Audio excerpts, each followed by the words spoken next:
What do we think those dark patches are? The heck, yeah. Pollution. That's right. From schools in Birmingham to Port Talbot. We're going to be looking at where we're going to plant some trees in the new school, which are going to help tackle air pollution. To Sheffield. Now, a lot of people have asked me, the gas and stuff, because that's what we were reading. There's a quiet revolution underway, and it sounds like this.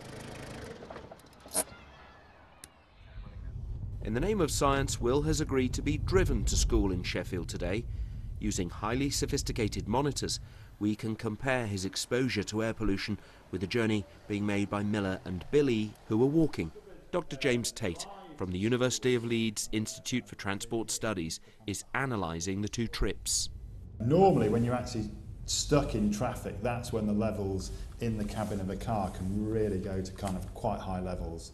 Remember, in the walk, it was kind of quite a quiet route. We crossed over a couple of roads and we can really see those huge spikes actually, but they're actually short duration. And then they've got a very good route to school because they go down a little back street and levels are really, really low. At the school gates, that's where all those cars were kind of parking up and idling and dropping the children off. And we can see there's lots of spikes at that end. And actually their kind of exposure to pollution over the route is mainly focused around the school gates. So, what can be done? So basically asking people to switch off the engine when stationary. Of course, yeah, I understand. It just basically, obviously we try to educate people and thanks for switching off. It's yet another success for this anti-idling patrol. These volunteers in Islington have been trained in what to say to drivers to persuade them to switch off and to deal with some of the inevitable excuses. The campaigners say this is all about local people cleaning up their local streets. Today it's about this street and this area, trying to reduce pollution levels for the pupils at the school. So just how much difference can switching off your engine make?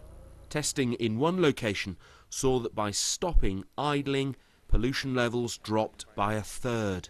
The bigger message is that it helps people understand the impact of small actions on the kind of larger problem of air quality. And there's always this approach. I'm sorry to bother you, but your engine's running. It is. You wouldn't turn it off, would you? I'm just thinking of emissions. For the past 6 years, as he walks to work in the theatres of the West End of London, the actor Nigel Havers is a man on a mission. A lot of the drivers don't know who the hell I am, and they've said some pretty choice things to me. But generally speaking, people are really aware. They go, oh no, I hadn't thought of that, okay, and they turn it off. And I just hope they'll remember. Admittedly, this is a drop in the ocean, or a particle in the air if you like, when compared to the global problem of air pollution. But new research shows changing habits, switching off engines, can make a difference in protecting our most precious resource. John Maguire, BBC News.